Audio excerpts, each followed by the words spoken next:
Hola, soy Chucho Níquel Lerotano, el nerd más ocupado del internet. Ok, ya hablando en serio, a muchos de ustedes les gustó el video que subí hace varios meses de One Hit Wonders. Muchos más comentaron canciones y bandas que se quedaron fuera de la lista y por ende tras sentarme a escuchar muchas canciones, al mismo tiempo leer sus sugerencias y sobre todo investigar la historia detrás de estas canciones y de las bandas, les traigo 12 nuevos One Hit Wonders, más artistas olvidados después de un solo éxito. Recuerden, el criterio para que un artista sea considerado como One Hit Wonder es el siguiente. 1. El artista y la canción deben ser inseparables. Uno no puede existir sin el otro. 2. La canción tiene que ser universal. Un fenómeno mediático increíble que todo mundo escuchó al menos una vez, o de su preferencia mínimamente sonó en una muy buena parte del mundo. 3. Es impredecible. Salió de la nada. Nadie, ni siquiera el artista, esperaba que esto fuese un éxito, pero lo fue. Y 4. La segunda canción más popular del artista en cuestión no le debe llegar ni a los talones a la canción más popular.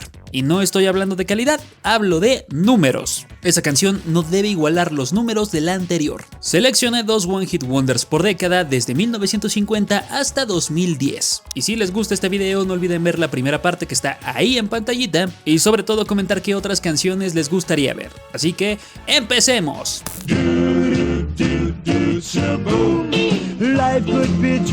Estoy seguro que cuando escuchaste esta canción tu mente dijo de golpe ¡Ey! ¡Es la canción de Cars! Y no te equivocas. Shaboom es un clásico para muchas personas y, por supuesto, uno de los éxitos más grandes de los años 50. Es pegajosa, nostálgica y hasta formó parte del ranking de las 500 mejores canciones de todos los tiempos de Rolling Stone en el lugar 215. Pero nadie conoce más canciones de The Chords, la banda intérprete de esta canción. Y es que la suerte les jugó en contra. Shaboom fue el lado B de su primer sencillo, Crossover the Bridge. Y justo cuando las listas de popularidad, la radio y la prensa musical los estaban empezando a reconocer, otorgándoles un puesto en el top 10 estadounidense, la disquera Cat Records obligó a la banda a cambiarse el nombre, porque otra banda firmada anteriormente por ellos también se llamaba The Chords. La banda ahora se llamaba The Chord Cats, pero antes lanzaron una nueva canción ese mismo año llamada Zippity Zoom, que tenía casi los mismos arreglos que Shaboom y que falló a la hora de conectar con la gente.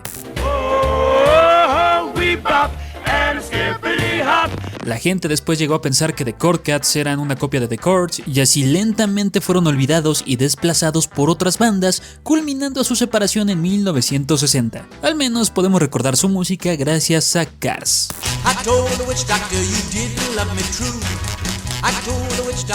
Muy bien, lamento informarles que esta canción no es original de Loco Valdés ni de la banda Cartoons y mucho menos creación original de Quagmire. Y él dijo: Juan Brujo, te voy a aconsejar favor de...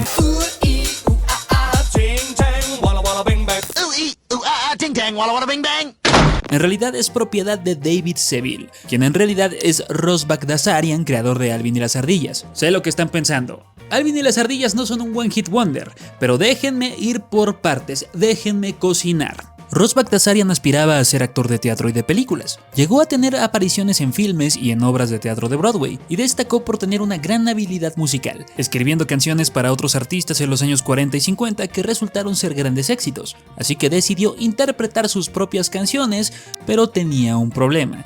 Su nombre no era muy mercadeable que digamos. Ross lanzó varias canciones medianamente exitosas bajo el seudónimo Alfie y Harry, un dueto que en realidad era él fingiendo ser dos personas, y David Seville, nombre inspirado en la ciudad de Sevilla donde residió por un tiempo. Con este nombre lanzó Witch Doctor, experimentando con la velocidad de una grabadora y creando este efecto.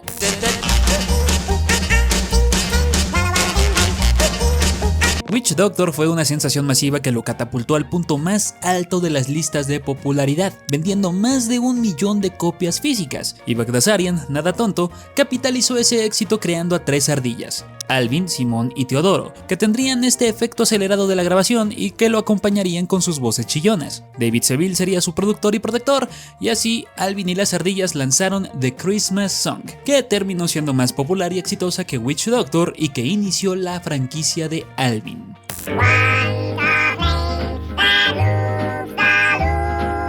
Así que sí, la historia de Alvin y las ardillas con David es más real de lo que uno pensaría. Ross Bagdasarian hizo a un lado su carrera musical, desapareciendo del ojo público como él mismo y así adquiriendo ahora un apodo para crear y elevar una franquicia que tiene 3 películas, álbumes y series de televisión. Franquicia que todavía no termina.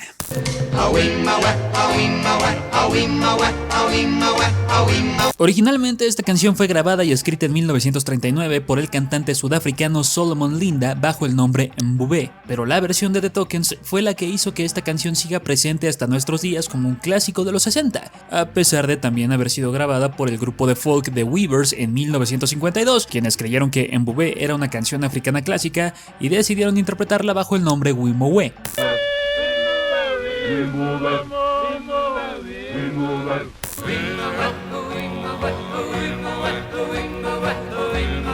Sí, Mbube, Wimowe o como quieran llamarle ya existía, claro. Fue interpretada por muchísimos artistas, pero The Tokens fueron los que le dieron letra, una nueva melodía y al mismo tiempo la exportaron a otros países, donde también fue cobereada a lo largo de los años. ¿Qué pasó con ellos entonces? ¿Por qué no conocemos más de The Tokens si The Lion Sleeps Tonight fue todo un clásico? The Tokens vivió las consecuencias de la Beatlemanía de 1962 a 1970, con toda la invasión de bandas británicas dominando las listas de popularidad. Sus canciones aún sonaban en la radio, pero no con cierta frecuencia como las canciones de los Beatles, de los Bee Gees o los Rolling Stones. Para el 63, la banda estaba produciendo canciones para otros artistas y así encontraron un nuevo sonido, el cual fue rechazado por, según Warner Bros. Records, ser demasiado sexual y poco comercial.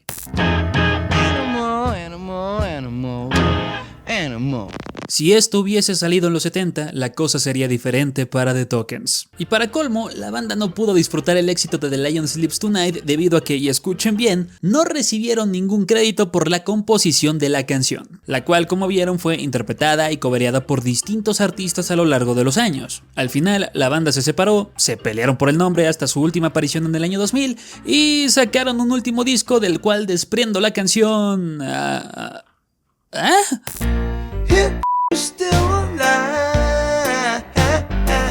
Bueno, al menos no están sacando nuevas y modernas versiones de The Lion Sleeps Tonight, ¿verdad?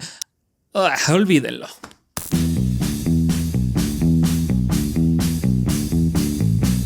Si bien la Beatlemanía fue un fenómeno cultural global único, cada país hispanohablante lo vivió de forma diferente, y en ocasiones varias bandas disfrutaban de esa fama similar a los Beatles. En el 63, en Uruguay, los Shakers alocaban a la juventud, para dar un ejemplo, y en España, alrededor de 1965, estaban Los Bravos, compuestos por Mike Kennedy, Tony Martínez, Manolo Fernández, Miguel Vicens y Pablo Sanjay, quienes cantaban en español e inglés. Los Bravos lograron posicionarse fuera de España con Black is Black, una canción psicodélica que alcanzó la fama en Canadá, Estados Unidos y Reino Unido y que hasta tuvo un cover en francés, una canción pegajosa que habla de esa tristeza y esa depresión al terminar una relación. Los Bravos habían invadido el mundo y hasta grabaron películas como Los Locos Bravos, Los Chicos con las Chicas y Dame un poco de amor, sumado a comerciales de Coca-Cola, y parecía que apenas iniciaba su éxito global hasta que llegaron dos sucesos que cambiaron a la banda para siempre: la salida de Mike para iniciar una carrera en solitario y el suicidio de Manolo, lo cual provocó el colapso de Los Bravos. Los miembros restantes buscaron un nuevo tecladista y un nuevo vocalista, pero no fue lo mismo. En el 69, Los Bravos lanzaron Ilustrísimos y de ahí no volvieron a sacar un nuevo álbum de estudio. Se mantuvieron activos esporádicamente, haciendo reuniones con integrantes diferentes, siendo la última en 2020, pero ahora los únicos miembros de la banda retirados son Mike y Pablo. Tony falleció en el 90 y Miguel en 2022.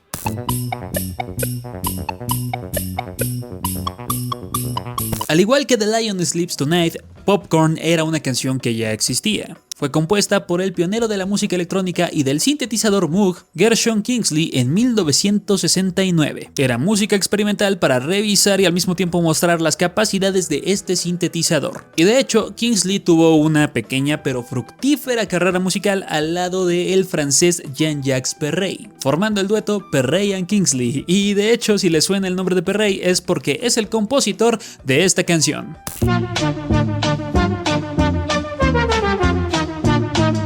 el sintetizador Moog solo era usado por 28 músicos en 1970, músicos que experimentaban con el instrumento y creaban estas piezas hipnóticas y eclécticas, entre ellos Kingsley, quien creó la primera banda de música electrónica que tuvo una presentación ese mismo año, The First Moog Quartet, y de ahí se dedicó a hacer trabajos publicitarios, componer música para Broadway y ser un portavoz para el sintetizador. Popcorn no tuvo tanto éxito al inicio hasta que llegó la banda Hot Butter. Stan Free, uno de los miembros del First Moog Quartet, le pidió permiso a Kingsley para hacer su propia versión de la canción creando una nueva banda, Hot Butter, y el track compuesto por él fue un éxito internacional, pegando de forma masiva en Europa y luego en el resto del mundo. Era lo mismo, pero con unos arreglos ligeramente modificados y un poco más movido, con más instrumentos y sonidos acompañando la melodía. Y así, Popcorn sonó en todos lados sin descanso.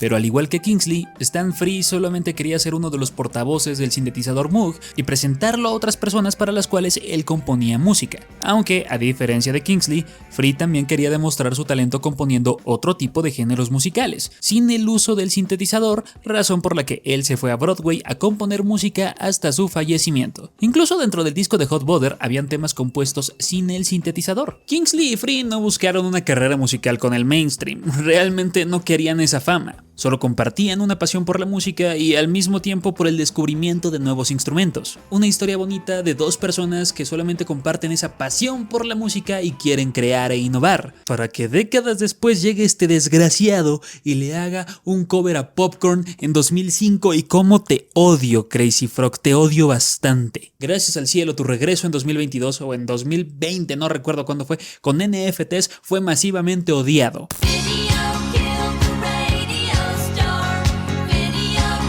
Oh amigo, la historia detrás de The Buggles es triste. Es que la banda tenía todo para triunfar y romperla en grande. Ellos fueron los seleccionados para iniciar una revolución musical con Video Kill the Radio Star en la primera transmisión de MTV de la historia, con este video en el que aparece Hans Zimmer tocando el sintetizador así bien feliz. ¿Qué le pasó a Trevor Horn y a Geoff Downes? ¿Qué le pasó a The Buggles? ¿Por qué ya no están sonando? ¿Por qué no conocemos más canciones de ellos? Bueno, la culpa la tiene otra banda, una banda muy popular de rock progresivo, Yes, las mentes detrás de estos hitazos.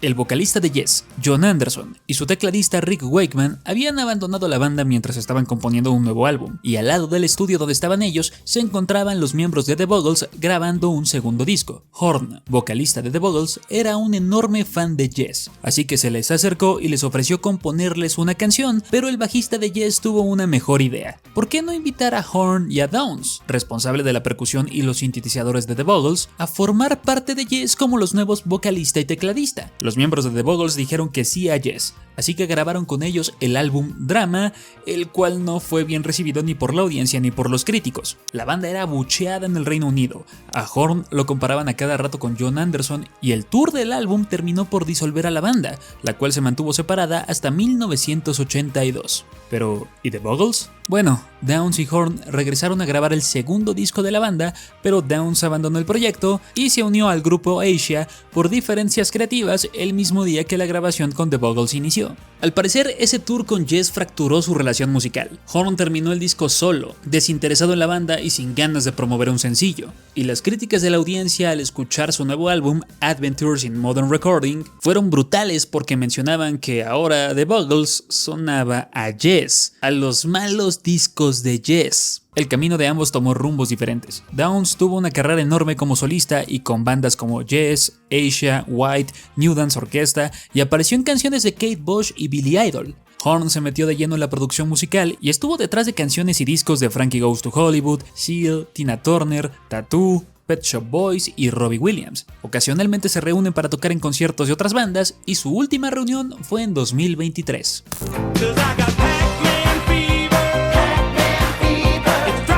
Algunos de ustedes, los más jóvenes, que me dirán inmediatamente retírate boomer, no conocerán esta historia y mucho menos entenderán de qué estoy hablando, y estoy apostando que jamás escucharon esta canción, a menos que tengan una fascinación por videojuegos retro, pero es fascinante todo lo que desembocó, un One Hit Wonder maravilloso dedicado a uno de los videojuegos más emblemáticos de todos los tiempos, Pac-Man. Jerry Buckner y Gary García no eran un dúo convencional. Ambos trabajaban grabando jingles para televisión y hacían trabajos independientes muy pequeños, y un día comiendo en un restaurante se encontraron con un arcade de Pac-Man y se viciaron tanto que jugaron por 2 horas seguidas, y ahí decidieron escribirle una canción al videojuego solo por diversión. Una estación de radio recibió esa canción por correo y también por diversión reprodujo la canción por la mañana, y de pronto esa estación fue bombardeada por llamadas de radioescuchas que querían oír Pac-Man Fever una y otra vez, sin parar. Pac-Man Fever pronto se volvió la canción oficial de Pac-Man.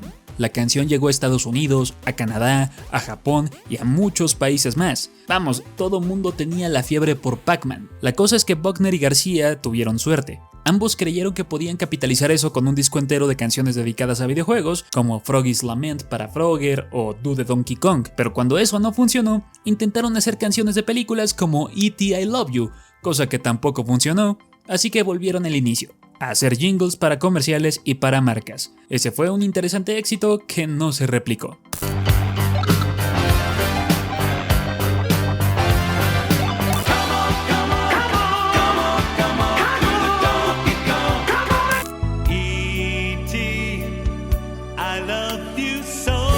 García falleció en 2011 a los 63 años, justo cuando ambos tenían un nuevo proyecto, una canción original para la película de Ralph el Demoledor. La canción que compusieron ambos salió en la película en 2012, y ese fue su último gran éxito.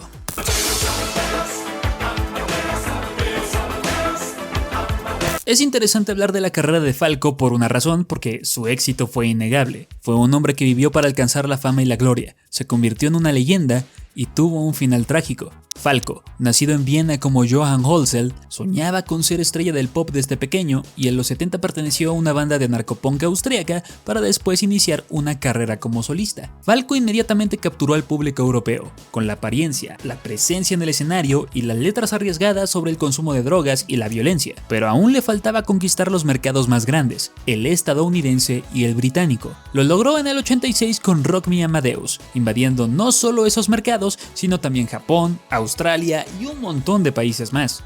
La canción tenía remixes oficiales para la radio británica, canadiense, estadounidense, europea. Vaya, hay como 21 remixes oficiales internacionales de la canción y todos tienen ese punch necesario para triunfar. Así Falco se convirtió en el primer artista de idioma alemán en estar en el número 1 de las listas de popularidad mundiales. La persona que antes se había acercado a este récord fue Nena con 99 Lefaloons. Ya saben, pero lo hecho por Falco superó todos esos récords europeos anteriores. Pero su personalidad compleja, excéntrica, insegura y sobre todo egoísta fue lo que provocó la caída de Falco. Falco ya tenía fama de ser arrogante, mujeriego, ser muy difícil de tratar con la gente y sobre todo estar aterrado por fracasar o no ser tan bueno como él pensaba que lo era. El éxito después de Rock Me Amadeus solamente intensificó todas esas cosas que había en su cabeza y sobre todo esas actitudes autodestructivas. Falco se volvió dependiente al alcohol y a las drogas a finales de los 80 y a inicios de los 90, afectando su proceso creativo, volviéndolo más incoherente y sobre todo violento con su pareja y con su hija. Se rehusó a recibir ayuda debido a que se encontraba frustrado al no tener un éxito similar al de Rock Me Amadeus fuera de Austria o de Alemania en sus siguientes discos. Falco falleció en 1998 a los 40 años, cuando se estrelló en su automóvil contra un autobús en República Dominicana. Todo mientras planeaba un comeback y un tour con un nuevo disco. Se hicieron estatuas en su honor en Viena, al mismo tiempo que homenajes y películas. Falco, el rockstar más grande de Austria, dejó un legado el cual es todavía insuperable.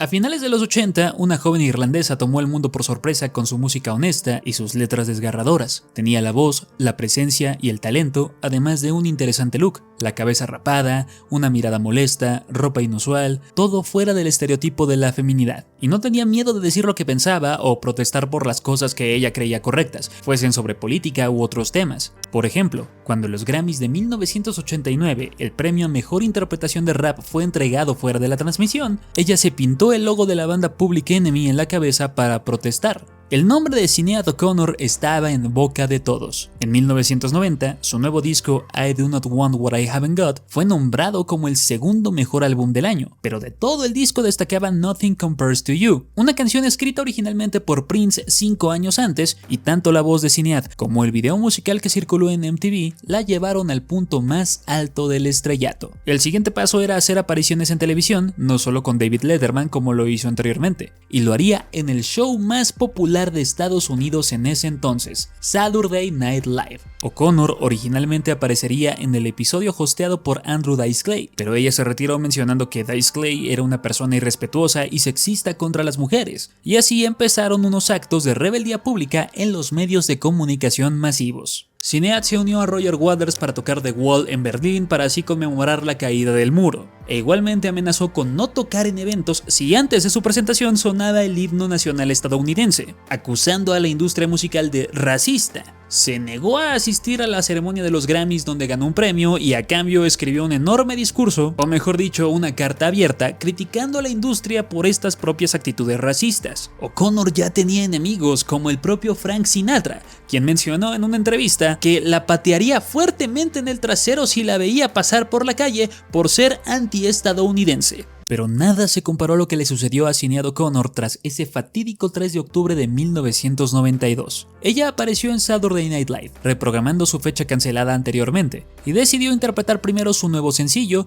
Success Has Made a Failure of Our Home. Todo bien hasta ahí. Minutos después, al llegar su segundo performance, O'Connor interpretó War de Bob Marley a capela, mirando fijamente a la cámara. Cambió algunos versos de la canción, reemplazó los temas bélicos en África por letras relacionadas al abuso infantil, y al cantar el verso final, tomó una fotografía del Papa Juan Pablo II y la rompió a la mitad, diciendo: "Fight the real enemy."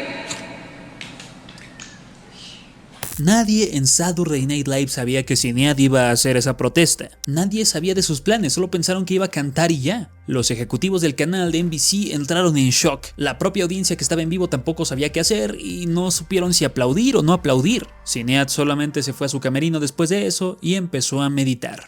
El incidente en SNL dañó la carrera, la reputación y sobre todo las oportunidades para Sinéad en los años siguientes. Los medios de comunicación estaban alocados por lo visto en televisión y evidentemente la satanizaron. Ella en entrevistas comentó que estaba esperando el momento perfecto para romper la fotografía a la mitad, debido a que le traía recuerdos horribles de su madre, la cual la sometió a varios abusos psicológicos, físicos y hasta sexuales a muy temprana edad, dentro de una congregación religiosa, y tenía esa foto del Papa Juan Pablo II en su cabecera, pero a los medios no les importó eso. SNL, haciendo gala de hipocresía directa, la semana siguiente tuvo a Joe Pesci hablando del incidente, uniendo la fotografía rota mientras recibía aplausos del público. La prensa puso a Sinéad en primera plana con el lema Santo Horror, y diferentes iglesias y arquidiócesis en todo Estados Unidos e Inglaterra la criticaban y exigían una disculpa. 2 semanas después, durante una presentación en un tributo a Bob Dylan en Nueva York, fue abucheada por el público de tal forma que la hicieron irse del escenario cubierta de lágrimas.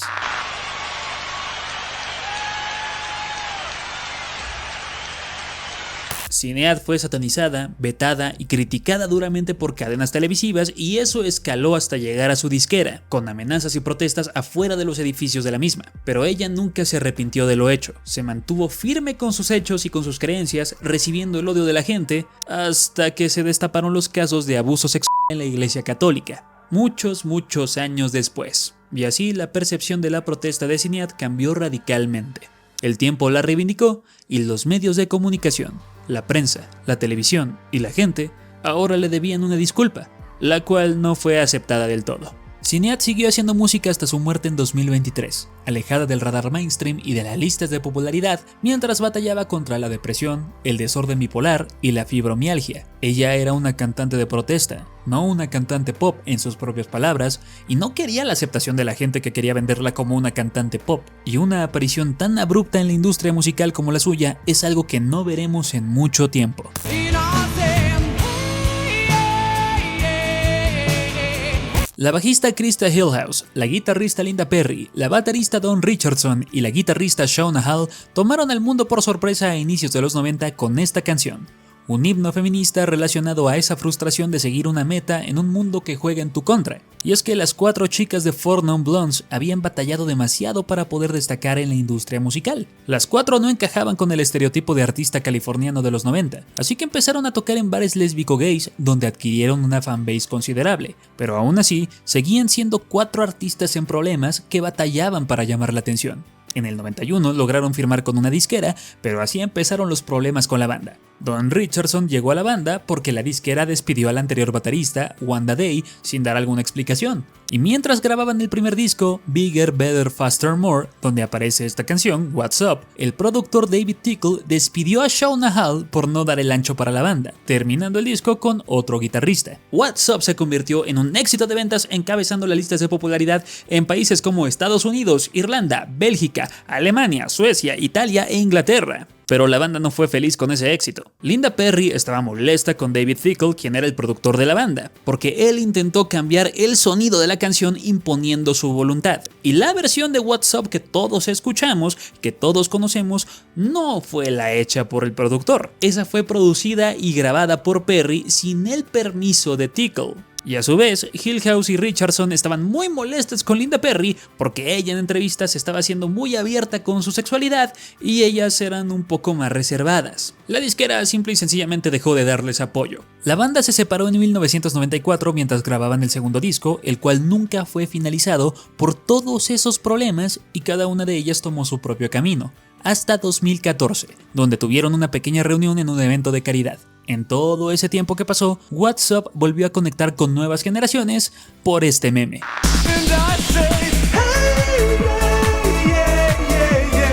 Este 2025 la banda decidió volverse a reunir y tomar un pequeño tour en varios festivales, incluyendo Latinoamérica, pero no se sabe si van a grabar nueva música.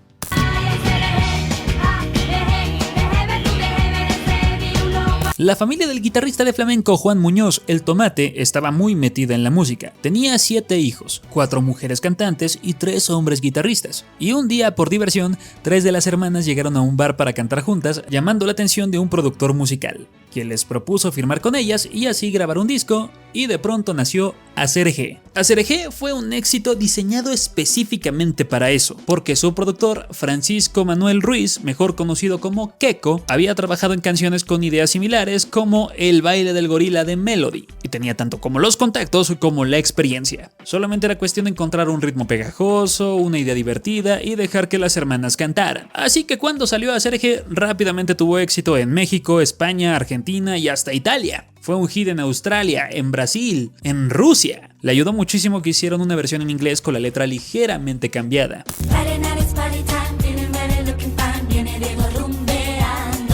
Y miren, sabemos la verdad con la canción. Es mala, el coro no tiene sentido, es una reinterpretación de Rapper's Delight de Sugar Hill Gang, cantada por una persona que no se sabe la letra, el ritmo es simplón, las Ketchup cantan con flojera, pero es una canción simpática, es una canción divertida, maldita sea, evoca nostalgia. Y no la puedes dejar de escuchar apenas suena o de dejar de hacer el pasito de baile. Pero de pronto llegaron los chismes, los rumores. La gente empezó a decir que ACRG era una canción satánica y que en realidad era una canción que evocaba al maligno.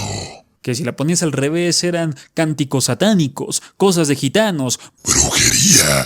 Y algunas personas se creyeron esto, incluso hasta nuestros tiempos. Pero esto no afectó a las chicas, quienes estuvieron de gira 2 años por todo el mundo con el ACRG y ahora con su cuarta hermana. Y cuando regresaron en 2006 con nuevo material, participaron en el Festival de la Canción de Eurovisión de 2006 y quedaron en el lugar 21 de 24. Las acusaciones de playback, lip sync y nepotismo afectaron muchísimo su carrera. Las Ketchup siguen activas y han tenido éxito dentro y fuera de España, en Polonia, Rusia y en Latinoamérica también, gracias a la nostalgia evocada por ACRG, tocando en festivales, foros, programas de televisión y clubes nocturnos, pero no han publicado nuevas canciones desde 2006, aunque sí han colaborado con otros artistas en 2020 y 2025.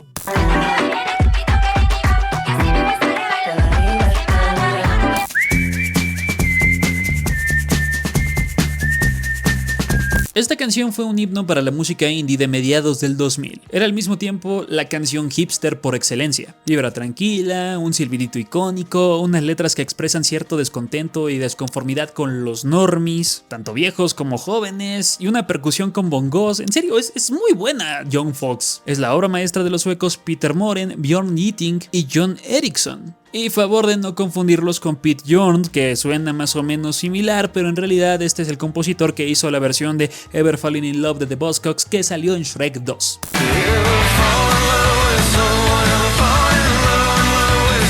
Peter, Bjorn y John contaron con el apoyo de Victoria Bergsman para interpretar esta canción, y esta colaboración no solo les dio una popularidad enorme, sino que también hizo que la canción apareciera en videojuegos como FIFA 08, MLB 2K13 y en series como Gossip Girl y How I Met Your Mother. Fue nombrada por muchas revistas como la mejor canción de 2006 y también es amada por muchas personas alrededor del mundo, incluyéndome. Pero ese hype por la banda se esfumó cuando llegó el siguiente disco en 2009.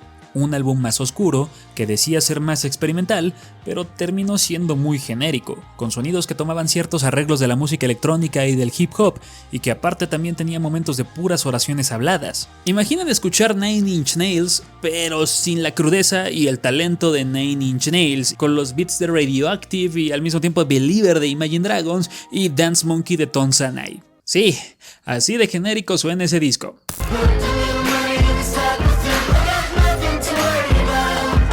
El álbum fue odiado, tanto por la crítica como por el público. Y si bien en 2025 ese disco ya tiene cierta aceptación por sus remixes con DJs, no fue sino hasta 2011 cuando Peter, Bjorn y John volvieron a encontrar éxito gracias a que la canción Second Chance se volvió el opening de la serie Two Broke Girls.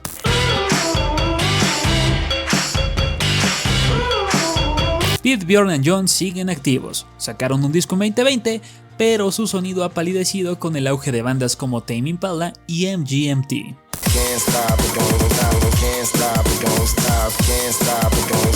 Es muy común dentro del mundo de la electrónica, el house y el EDM volverse un one hit wonder, principalmente por lo competitivo que es el medio, por lo fácil de quemar que son las canciones, y porque la gente suele tener más interés por el personaje del DJ o al mismo tiempo por las actitudes alocadas que hacen los raves que por la propia música, a menos claro que el propio DJ pueda también demostrar más habilidades y sobre todo generar un estilo musical icónico. En la electrónica actual no son comunes los discos, pero sí lo son los sencillos. Y varios DJs como David Guetta pueden tener en toda su carrera 5 discos, pero 50 sencillos al año. Sabemos que Steve Aoki lanza pasteles, que Deadmau5 tiene una cabezota de ratón, que Skrillex era el güey de las licuadoras, que Marshmello es el güey del Fortnite, que Alan Walker es el de las intros de YouTube viejitas y de los juegos gratis para celulares, y así. Pero un montón de artistas y DJs que tuvieron éxito en la década del 2010 no volvieron a destacar.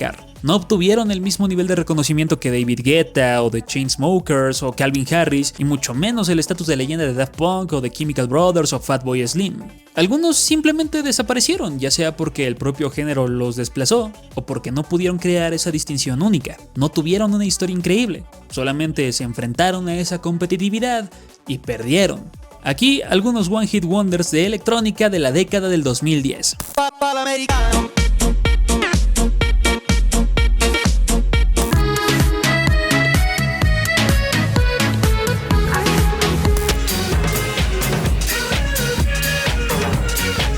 Streisand.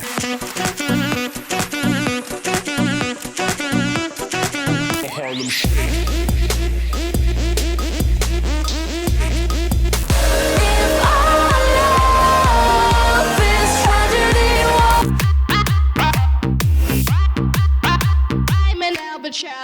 Muchas gracias por ver este video, yo soy Chucho Calderón y nos vemos en el siguiente aquí en la Zona Cero. Recuerden escuchar la primera temporada de Reality Shock de forma exclusiva en Podimo, al mismo tiempo seguirme en mis redes sociales @LZCoficial, ver los streams de la Zona Cero, comprar sus playeritas y sus tenis, y aquí abajito comentar si quieren saber más de otras canciones que faltaron, artistas que faltaron, que One Hit Wonder tiene una gran historia para que yo pueda hacerle un siguiente video. Yo los dejo, suscríbanse, activen la campanita y si quieren hypeen el video, por favor, muchas gracias. Chao, chao. Talking about the old stuff too.